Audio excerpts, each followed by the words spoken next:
Assalamualaikum warahmatullahi wabarakatuh.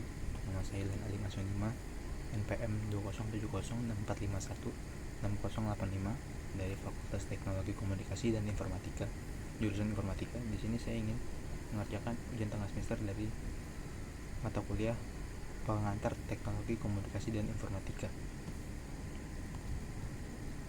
Di sini dikasih tugas sama Pak Denny, ya, dosen saya. Nomor 1 itu, apakah tujuan dibuatnya sistem informasi? Tujuan utama dibuat sistem informasi yaitu untuk menghasilkan informasi, dan informasi nanti akan diolah dalam bentuk data sehingga mudah dimengerti oleh para pembacanya. Tapi dalam sebuah informasi, jika ingin dibentuk dalam sebuah data, diperlukan beberapa syarat utama. Syarat utamanya adalah relevansi dari informasi. Informasi harus berasal dari sumber yang jelas dan terpercaya, dan ketepatan waktu dan juga keakuratan dari informasi yang akan disampaikan agar tidak menimbulkan salah paham. Dan yang kedua adalah skema dasar komputer terdiri dari 3 unit komponen utama, yaitu unit input, unit proses, dan unit output. Seperti apa skema dasar dari komputer tersebut, dan jelaskan masing-masing apa yang ada pada unit tersebut. Di pertama ini ada unit input, ya. Unit input ini gunanya adalah perangkat keras atau hardware yang gunanya adalah perangkat masukan, gitu, yang berfungsi untuk memasukkan data atau perintah dalam mesin komputer.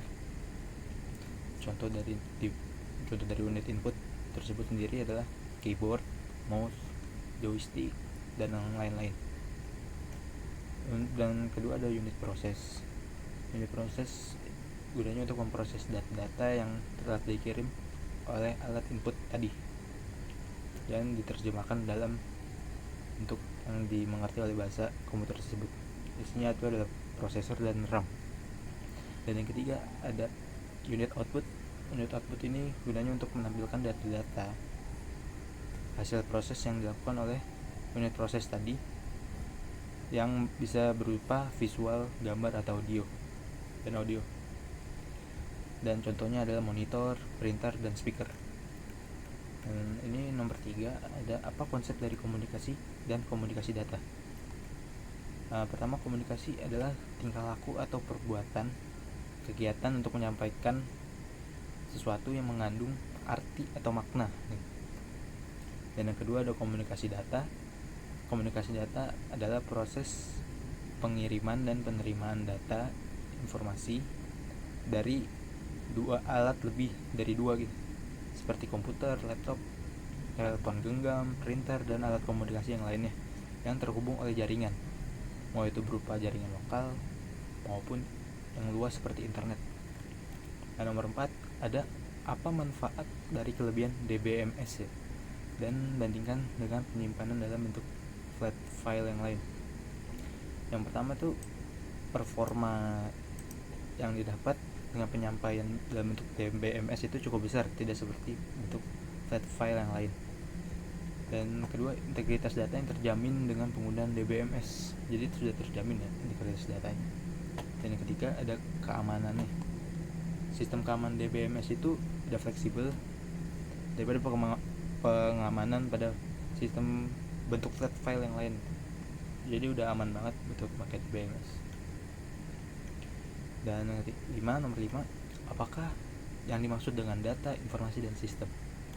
Yang pertama, data adalah sesuatu yang belum mempunyai arti bagi penerimanya dan masih memerlukan adanya pengolahan. Jadi kalau data itu masih belum bisa dimengerti oleh orang yang membacanya. Dan yang informasi adalah data, sebuah bentuk data yang tadi belum bisa dimengerti oleh orang, oleh pembacanya, yang diproses dalam keadaan bentuk yang lebih bisa dimengerti oleh orang. Jadi udah diproses dulu tuh, jadi lebih mudah dimengerti oleh pembacanya. Dan kalau sistem adalah suatu atau beberapa elemen yang saling bekerja sama satu sama lain untuk mencapai suatu tujuan tertentu. Satu elemen dan elemen lainnya tuh saling berkaitan dan saling membutuhkan. Ya, sekian dari saya untuk menjawab soal ujian tengah semester dari mata kuliah pengantar Teknologi Komunikasi dan Informatika. Sekurangnya mohon maaf, tidak ada kekurangan. Wassalamualaikum warahmatullahi wabarakatuh.